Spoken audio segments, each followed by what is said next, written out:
Okay, we're on now. This is Toby with Bill and Lance. Sean didn't make it today. He has a large trash pickup at his house that didn't come when it should, and so he's stuck around waiting. I hope there's not a red dot in the middle of Bill's head like there is on this right now, but it should look all right. Hold your head high. Woo! So, Let me get that for you. so let me see. We got plenty to talk about today, and it's been a while since our last show. I went to New York and I saw Rocky Horror on Broadway at Studio 54. That was really cool. With Juliette Lewis? She was Magenta, and she also sang the theme song. Cool. And Rachel Dratch was the narrator. And nice. Man, they've got some super Broadway talent as Frankenfurter and Brad. Janet is the daughter on Everything Everywhere All at Once. I don't know. It's Oh, very Stephanie worthy. Sue? Mm. Oh, I love her. She was very good. Anyway, it was great. So, y'all see anything notable you want to talk about before we jump into it? Did anyone go see the Sting 3.0 Police concert? He's right down the street from me, too. Oh, yeah. I was curious about that. Too. No, he wasn't playing that shit. He was playing Police shit. I was kind of curious. He had a three-piece band. He was playing Police songs. Oh, did you go? It was while I was in New York. I would have been curious about the. You know what tour I want to see? I probably might have mentioned it already. Is Shown at Knife opening for Men at Work this summer, which isn't coming anywhere near here. With Toad the Wet Sprocket, who was. I'd be looking at merch during that one, but I've never seen Shown at Knife. Anyway, this show I got to get to the subject. It's already been almost 2 minutes.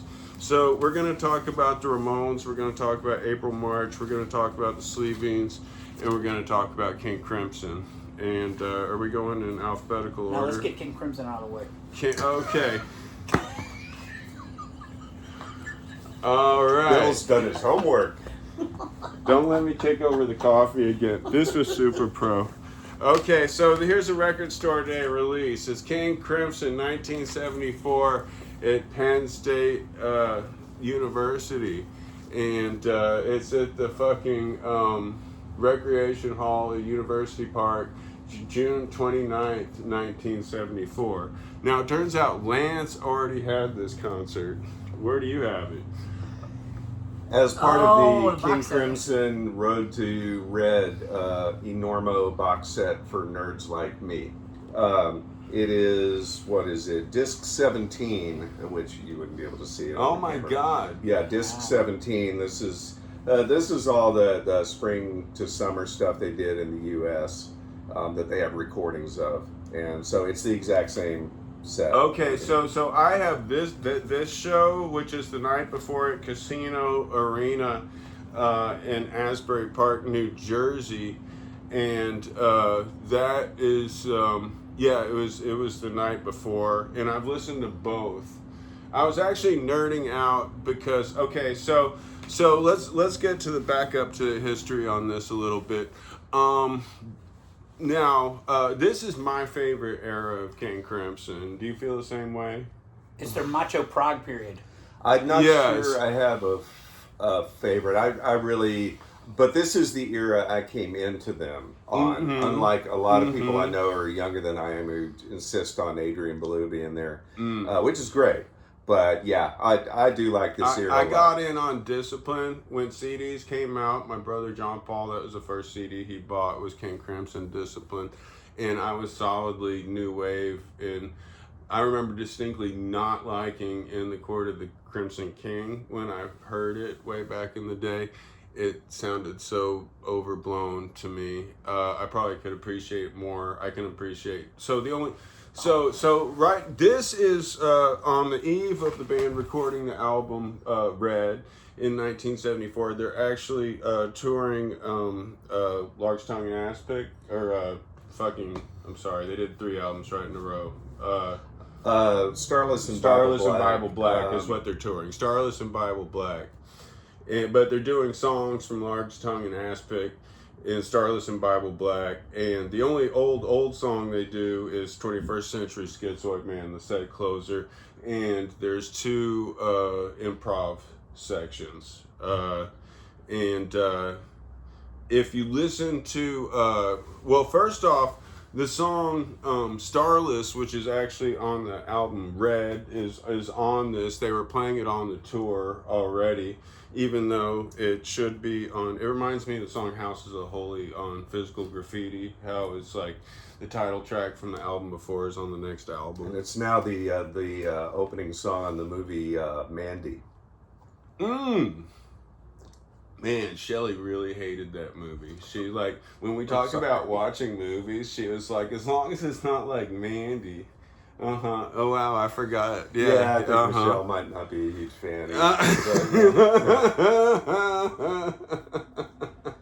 Lance, are you a Buford yeah, guy? where does he rank on your favorite Buford drummer? guy? Yes, Buford Pusser. No, where do you put Bill Bruford? Bruford? Yeah, Bruford. I love Bill Bruford as a drummer, and I probably a number of bandmates I've had over the years who probably wish I hadn't been influenced by him because he never plays the same thing twice. And you know, it's like constant creativity while keeping a beat, more or less. But yeah. When you did your ranking of drummers, where was he? In your 20s. I've never. That one. When I was 10, yeah, I forget. I don't remember. Oh, okay. Top 10. Okay. Definitely top 10. Top 10. Okay. Yeah. Yeah. Probably top 5. Peter Criss was number 1. We're talking about your 20s. We'll discuss Peter Criss. I don't want to get too sidetracked. I mean, shit. So anyway,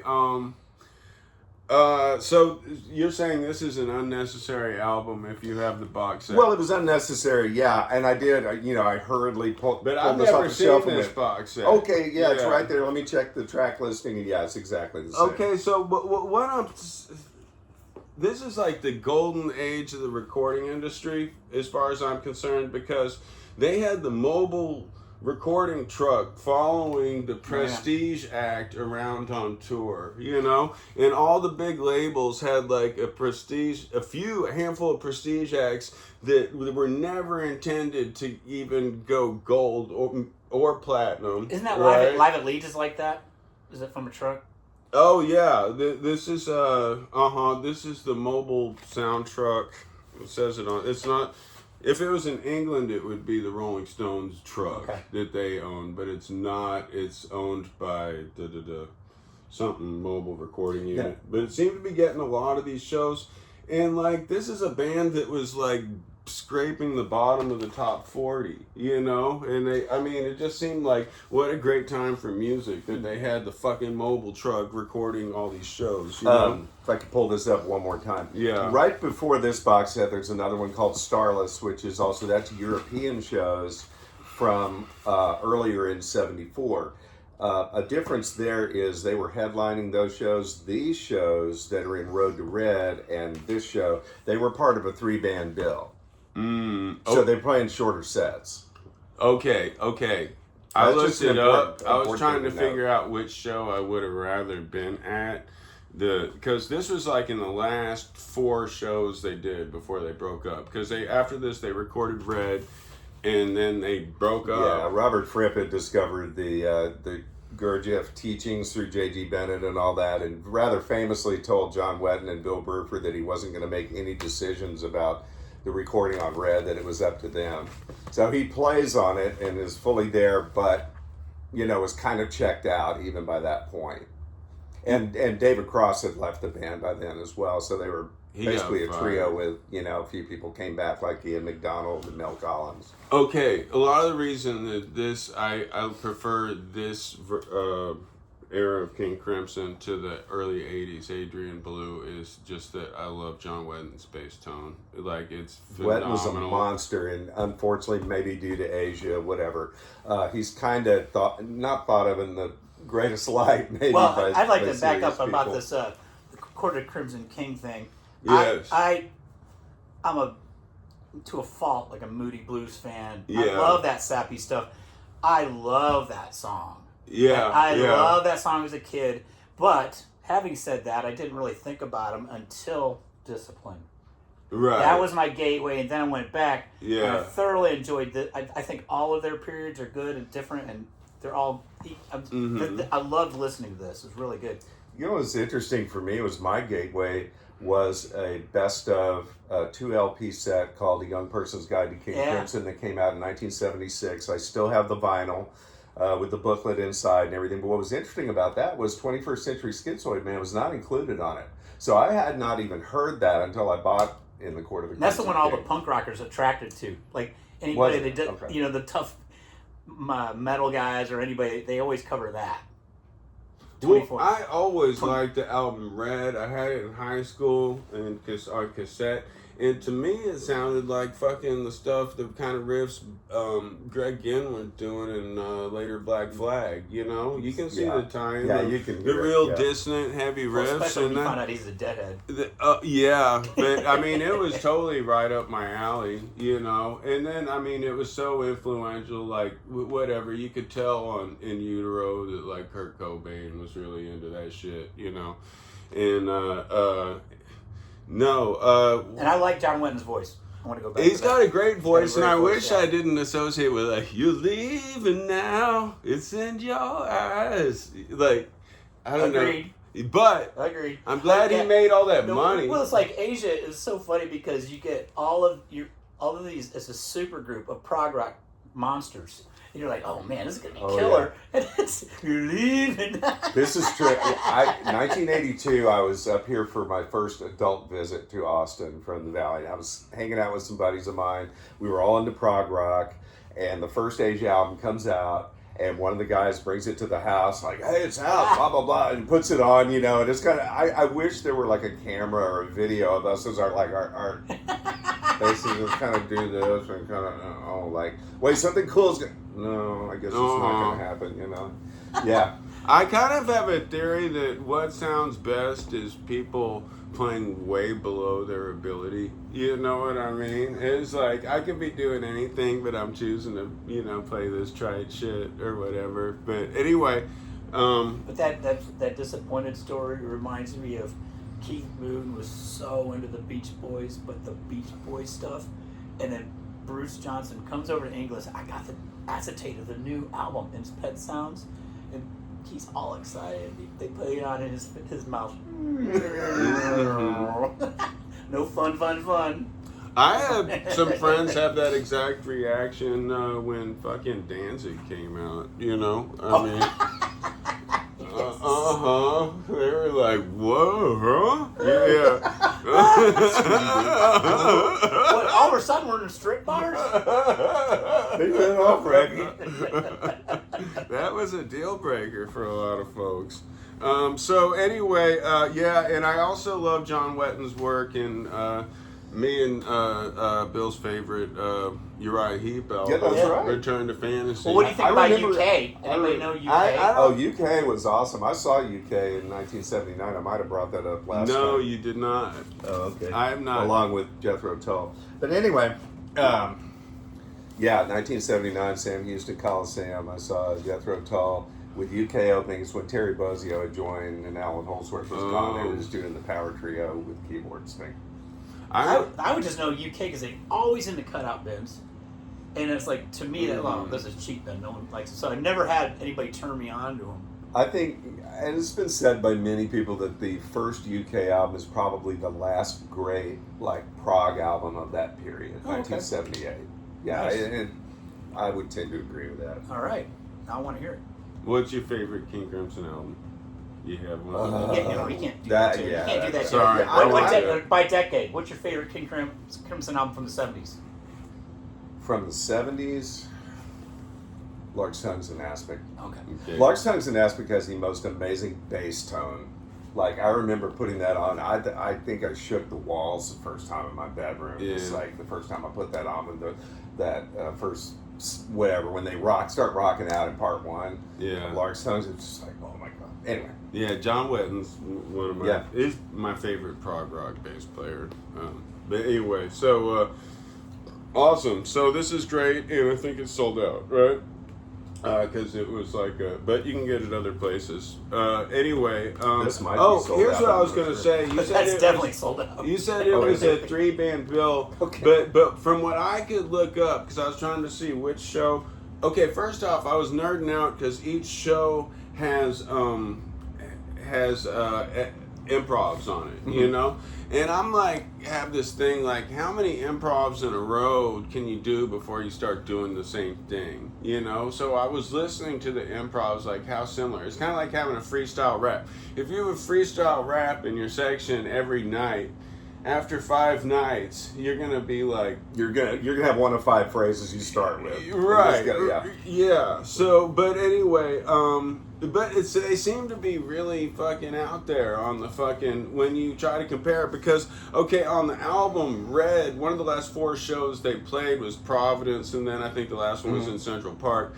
And the song Providence from Red is their improv jam from Providence, which is, I believe, the show after this, you know? And so they have 2 improvs on this. On here it's called It's Not For You, But For Us, and the first one is called Is There Life Out There? And Is There Life Out There, like I was saying, is probably one of the most muscular improvs. I mean, they just start out, Bruford and Wet, and just like powering ahead. And, you know, as I was, I think you and I were talking earlier, like David Cross was kind of just lost at this part of the band, you know, violin, and you know, he started playing keyboards because he didn't know what else to do at certain times when they were doing this stuff, but it was really Fripp, Wetton, and Bruford driving the whole thing. Would it be safe to assume, like, of all these, the prog era, that their improv is the more meat and potatoes, like, you know, the little tougher, like, you know, like more disciplined. Yeah. You know what I mean? Like, there's still, like Gentle Giant, if they did a improv or I don't know, like any Pink Floyd even. Yeah. It's like these guys just, there's something about them that just sets them apart. Yeah, I think so. Just the pure sense of adventurousness, you know, is there, and certainly encouraged by Robert Fripp. So yeah. And Bill Bruford. And Zappa's kind of fits in their realm with his improv. True. Zappa's, I mean, of course, a lot of them would be conducted by him, kind of, you know, but yeah. It's true. In that realm. Yeah. Well, awesome. Okay, so, I listen to this a lot, and I really dug it. So we're going to move on. I don't want to spill coffee on that. Here's another double live record store day release that I actually listened to a lot, but I forgot we were going to discuss it Here's today. A tonal shift from Sleeveens to the Ramones. Now this is their prog record. Yeah. So this is a free show that the Ramones played June 8th, 1979 at City Hall Plaza in San Francisco.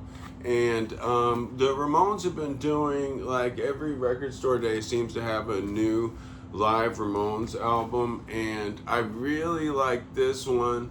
After, like, I seriously almost didn't buy it till I saw When It Where It Was, because well, the last one, I have a lot of them, and the last one was live at CBGB's early on, which is recorded very well. It just seems like Joey was fighting off a cold that day. It's like, you know, but this one, Joey is oh my fire. God, yes. I've never. I think you guys are probably bigger Ramones live fans than me, but I gotta tell you, I've never heard him that obnoxious before. The stuff he's yelling from the stage, it's like, I've never heard him like that before.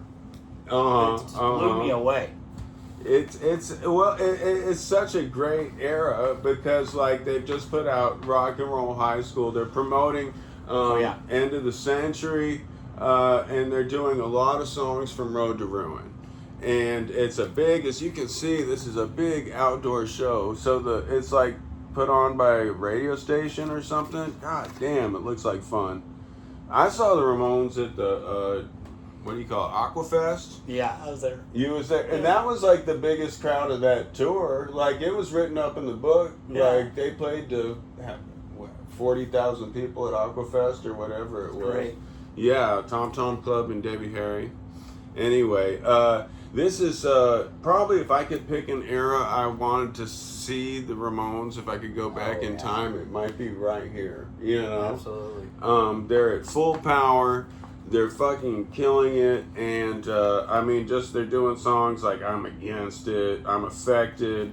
You know, I mean, there's the songs that they always did at every show, but you know, what else is on here? It's a Go Mental. Yeah. That's awesome. Yeah. Anyway, strongly recommend this. I didn't catch it the first time around, but then I got it at Love Wheel. They still had a copy, so it's called Ramones Summer in the City Live, San Francisco. Listening to this and the 1979. energy of it, it's just, again, it's like I went on this rant before. I'm not a big fan of the generation that follows us, the Green Day, Blink-182, so because they claim they're influenced by this, but their takeaways. I mean, this is for kids, and it rocks. It's like T-Rex wanted to be the Jimi Hendrix for kids. It's that kind of feeling, and it totally rocks. Like girls and guys can like it at the same time. Energy's great, and the songs are good, and there's a Beach Boys thing in it too. Mm-hmm. What Beach Boys? Oh, the Beach Boys element. Totally. And the girl group thing, the girl groups from the '60s. Yeah, that kind of element.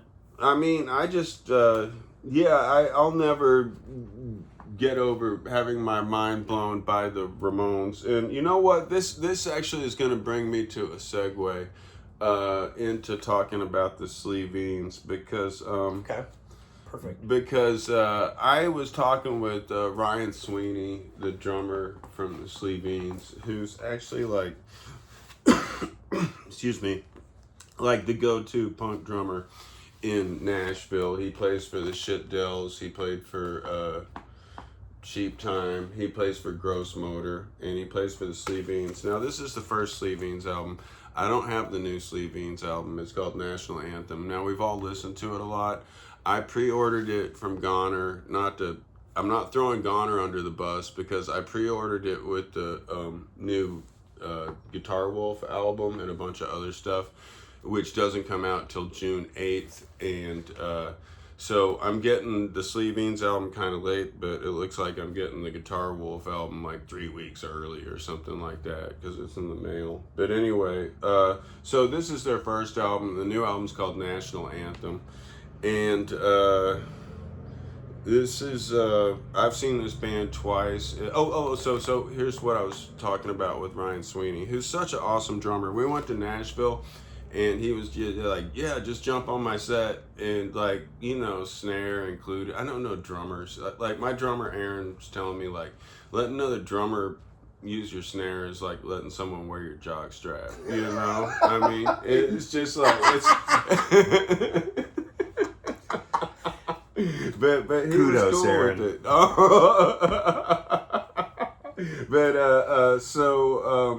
No, but he was cool about it. But we were talking about how people think the Ramones songs are easy to play. But they sure as hell are not if you actually play them like the Ramones. You know what I mean? Right. Like it's slow beats, isn't it? Exactly. I noticed after the very first time I was going to sit down and like listen to what the drums are doing on Blitzkrieg Bop of all songs, and I'm sitting there listening to where the crash is. Yeah. I would never put the crash there. Like you'd have to work to put the crash where it is. Yeah. That's just an example. Try to play any one of those songs besides the very slowest one with all downstrokes like they did, guitar and bass. And it's fast as shit, and you're gonna hurt. I listen. I've been playing bass, and I get compliments on my bass playing. I can't play all downstrokes like that, Like what do you mean by that? Fast. What do you mean by that? When you say downstrokes? Hold this. It's not a Parliament for the downstroke thing. That's a whole different thing. Not up for the downstroke. So okay. So, I got it. So I got it, Lance. I went way off base. Your dad joked me in a. Okay, so I'm playing Blitzkrieg Bop, right? Now I'm going up and down, right? When the Ramones played it, it's all down, like. Oh my God. Or as it's called 5 years later, arthritis. See, I'm fucking tired already. Yeah. It's just like, and they would like play a double speed. Why wouldn't you naturally do it that way? Dude, I talked to fucking Greg Hetson about this, who's also an all downstroke person. Oh, okay. And he was like, all those pop punk people will tell you that fucking downstrokes sound better than upstrokes. No kidding. I cannot swing with fucking all downstrokes. Like, there's no swing to what I'm doing at all. And I was always so impressed watching the Circle Jerks that Greg Hetson has any kind of swing to what he's doing doing all downstrokes, you know. So anyway, and plus what you were saying about the drums, the way fucking they're riding the fucking. Yep, I mean, I just remember noticing that right out of the box, you know, and it was just like, that's a strange place to put a crash cymbal. Okay. And you find that, like, if you're ever in a band where it's, hey, let's do, you know, anyway, Rockaway Beach or whatever, you know. Yeah. And it's just like, oh, wow, okay, I thought this was going to be easy. It's not. Not at all. And yeah, I've gotten to where, like, when bands, like, whip out the Ramones covers, I'm like, okay, it takes me 1 second to see if, are they actually going to play it like the Ramones? And no one ever does, you know? It's like, you know, some bands you can kind of slough it and do, or you can do your own version. The Ramones, that's one of the things that's kind of interesting about them is I think you have to play it like they do. Yeah. Well, it has to do with Tommy, right? Yeah. I mean, all of them. I mean, but Tommy's he's a unique drummer. And also drums weren't his first instrument, right? Yeah. That might have something to do with it. I knew he could play anything, but yeah. And the whole thing where fucking Tommy wrote one song and it's Blitzkrieg Bop. Yeah. That's fucking crazy. Anyway, so this Sleeveens album. Okay, so we've got Ryan here, and I've talked about him, but our main dude is Steph. What's his name? Stefan Murphy. Stefan Murphy, and it turns out that he's been in some bands. I was talking about it with with Mike Nikolai yesterday, and he was like, "Oh yeah, that album's great. I didn't realize that was Steph from Mighty Steph."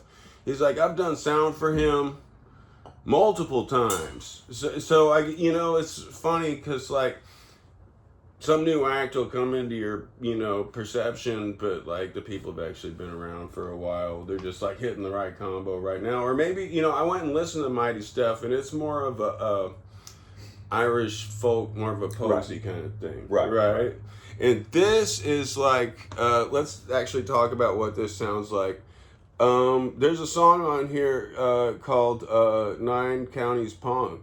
Or is that actually on that's this on album? National Anthem. That's on National Anthem. I'm sorry, I realize I'm not looking at the right album. And that's about the 9 counties in Northern Ireland. And the punk bands from there would be like mostly from the Belfast area. It would be like Stiff Little Fingers, the Undertones, and I was looking up bands like Pyrax, who I'd never really listened to before. But that is the angle that the Sleeveens are. They're like much more of like a 77 punk band. What was the name of the other band Stefan had that you were talking about? Well, he performed solo as Count Vaseline. Oh, right. And that's when he was kind of a member of the Sostex family. So, So what's your prop visual aid? So I do have a funny side story for this regarding Stefan. The Hickoids were playing Voodoo Donuts downtown. It was like downtown Austin. It was like the second time we played there. And Stefan played before the Hickoids, and I was set up. And Steph comes over to me and he's like, "Hey, would you mind just playing with me on this? Because I think he didn't have his laptop or something. I can't remember what it was." And I said, "Yeah, sure," you know. And he would just kind of look back at me, and he was like right over me, you know, as I'm playing. And he's like, "Hey, just do like a suicide beat or something." He was just doing things like that, and I'm like, "Okay," you know. And we ended up playing a 2-person show together.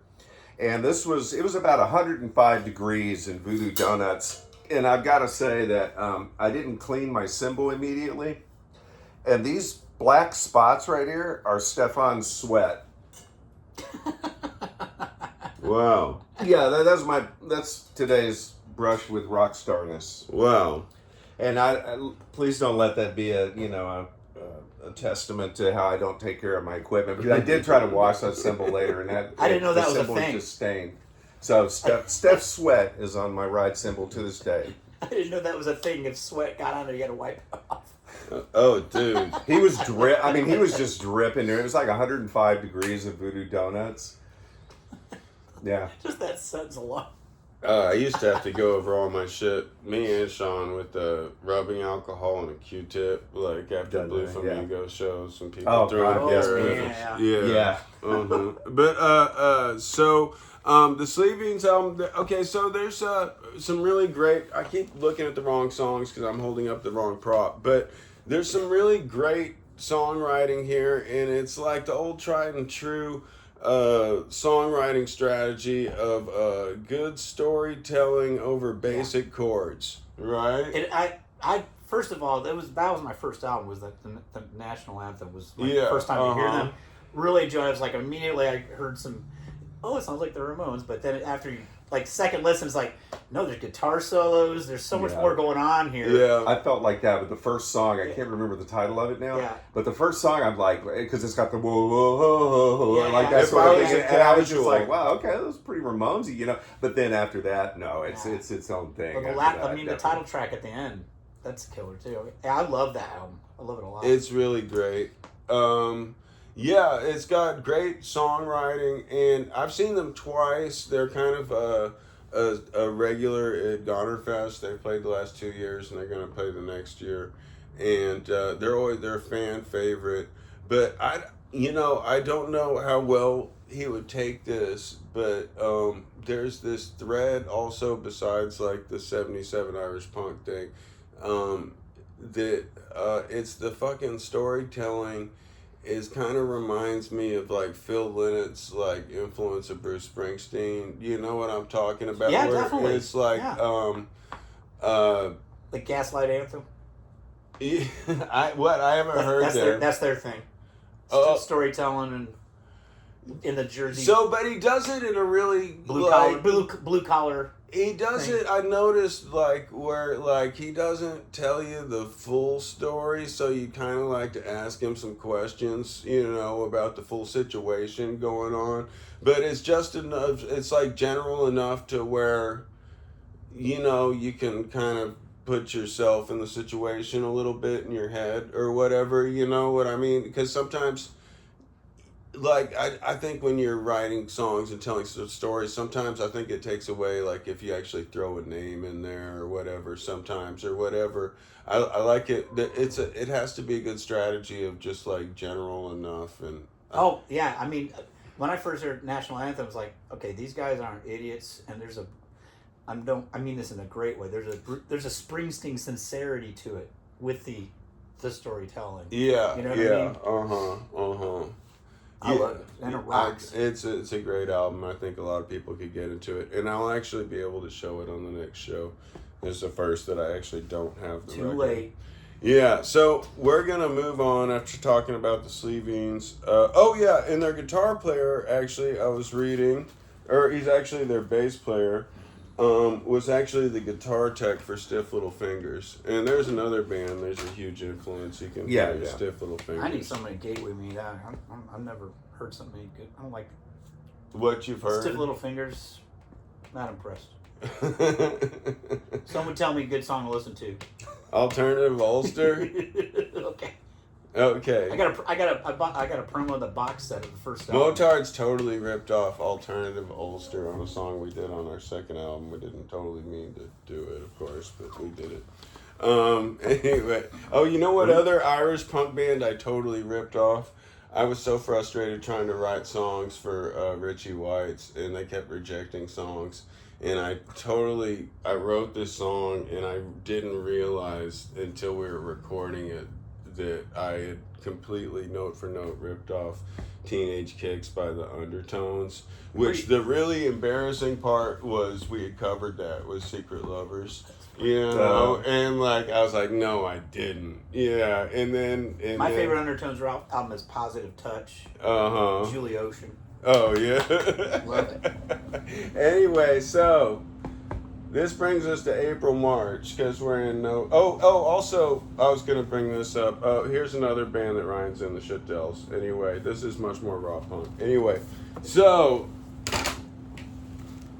April, March, Villarville. So, I got to preface this by saying that, like, April, in my twisted universe of record listening, currently April March is like Taylor Swift in my universe, right? Like I love everything she's done since she started. She took like a 10-year break, and then like 4 years ago she came out with an album called Incinerama, which was one of my favorite albums of that year. And then she, since then, put out this album, April March Meets Staplin, which I like. I wasn't as wild about as Incinerama, but I will take this and listen to it a lot.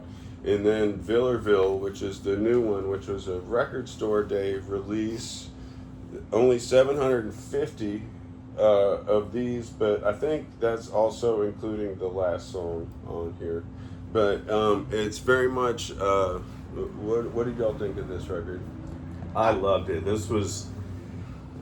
I had no idea who April March was when Toby brought it up or brought her up, and I just fell in love with this instantly. It's like I want to call it like sidewalk cafe music in a way. It's just like something where I'm sipping coffee and it's kind of breezy. It's got a jazzy feel to it, even though the music's not jazz at all. But it's just got that feel to it. I don't know what else to say. I loved it. I'm with Lance. My first time, I'm ashamed to say, first time besides the one that was famous in Pulp Fiction.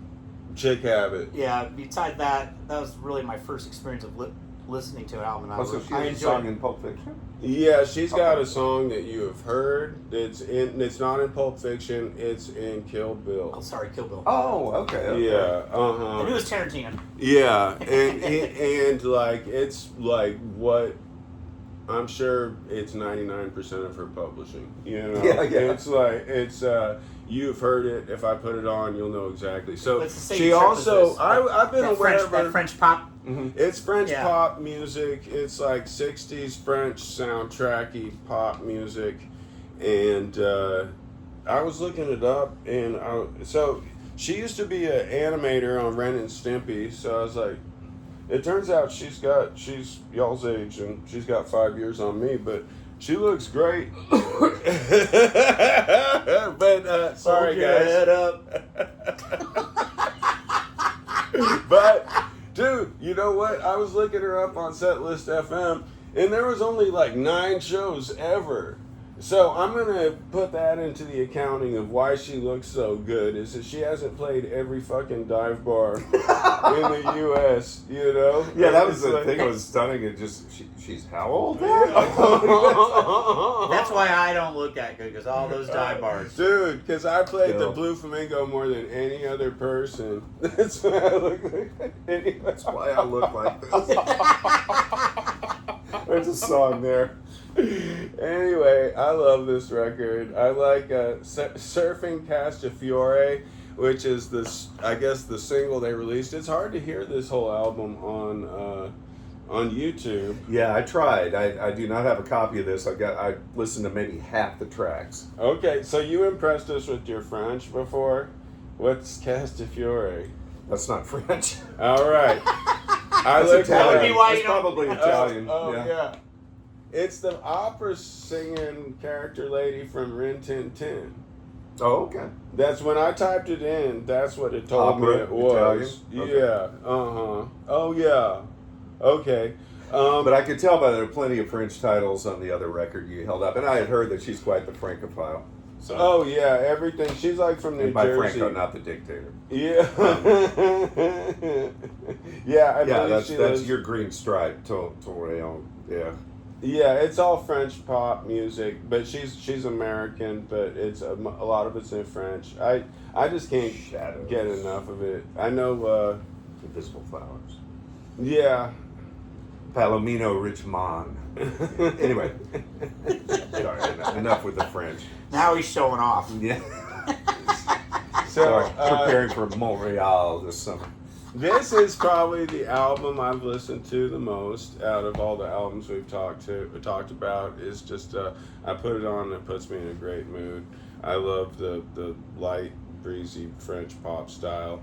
And as I was saying, I wish this was the played out style that I was sick of, that all the hipsters were into, because that's how I feel like. Yeah, that's an interesting point to make. Is like, because at first I was kind of thinking of what is it, Astrid Gilberto, that sort of thing. Just I couldn't help it. My mind went to that for a second. But one of the things I noticed in the 5 or 6 songs I listened to on this album, and especially as a drummer, the rhythms are all different. Like it's not just like, oh, we're just going to do this steady. I was asking Toby who the drummer was on this, like when I got over here. Norman Langolf. I thought he was awesome. Langolf. Yeah, I mean, there's a lot of variety in what's going on, and it becomes more and more apparent the more you listen to. And it looks like he wrote the songs with April March. I think there's like 3 people. There's Rebecca Paris, Norman Langolf, and April March, and I think that's the 3-person team that put this together. And it's great, and I hope they keep going because I don't know. Yeah, I love these records. Anyway, so yeah, April March is Villarville. I enjoyed it. I got one copy too. You got one? I love it, yeah. There's one song that's not listed here that's on the end of the Record Store Day version. And it's fine, but it's actually, I can see why if they left one off, it'd be that one, but whatever. It's the bonus track. Does she play out by much, or? No, I looked it up. There's a couple clips you can find on YouTube of her like playing the song Chick Habit like way back when. She also did an album with the Makers in the mid-90s. Oh, okay. And that's where I first heard of her. But no, I was trying to look up like stuff to promote these last 3 albums that I've listened to. I gotta say, she did a number of albums. I kind of lost track with what was going on, but I preferred the mature work. That she does. So when she got back together, when she after the 10-year break. Yeah, I'm really feeling this stuff, and I don't know if it's got near the attention, but I think it should, But so no, what was the question? I'm sorry. Blah blah blah. Mention the drumming. The drumming is awesome. Yeah, awesome. Well, we are good. And I've got a few things we could talk about next time. One is I've got the Guitar Wolf album coming, Marquette. And, there's a, y'all ever listen to Dark Throne? I know the name. Oh, okay. There's a new Dark Throne album called Prehistoric Metal that you might be able to listen to. Yeah, anyway, I've been listening to that one a lot too. To me, last Friday was 2 significant releases. Macca's new one, Paul McCartney. And I've heard of that guy. And, kind of a good bass player. Yeah, right. And then of course, new Guided by Voices. Number 43. Number 43 for Guided by Voices. I love them both. Wow. So what's the Paul McCartney album called? Do you know? Remember the Boys of Dungeon Lane. Which is it's the most British title you can come up with. I heard him tell the story of why it's called that. That was something about the road they went to go to the beach to escape. Okay. And they're from their shitty neighborhood. Yeah. Whatever, something like that. Mm-hmm. The Dungeon Lane. What a great name. Yeah, it was like, really? And what's the Guided by Voices called? You remember? Oh, Pantheon. They always have really random has the word titles. Pantheon in it. Yeah. It's just great as usual. I'm a Monster fan. Are they still doing short songs? Yeah. Okay, I mean, cool. he dreams up riffs that people would pay money for lifetimes, like just like that. And his lyrics, he can do it in his sleep. I'm a big Pollard fan. You can't be over. It's like trying to be a Zappa fan at the just starting out. You're so overwhelmed because there's all of this stuff. And they're a band I've just really never investigated. I know people who love them, and you might be one of them. Oh, I'm down. And I just don't even know where to. I've dared to bring it up for this. I remember seeing them from the rafters in during South by Southwest one time. Like I forget where they were playing, somewhere. Noodle had played like in the same the offshoot building. And then afterwards we were like climbing in the up where all the park hands were and all the lights were and stuff. We watched them from above. Wow. The only album I really know of theirs is Alien Lanes. And I was very I was very impressed when I heard it's like, oh, you can do like Beatles songs and make them like a minute and a half. That's fucking awesome, or Beatles style songs or whatever. Yeah. I mean, they're just, it's one of those earworm bands. The songcraft is amazing. I loved it when they first started out. It's just 4-track stuff and people were bitching about the production. It's like, I can hear the songs though. That's what matters to me. Yeah.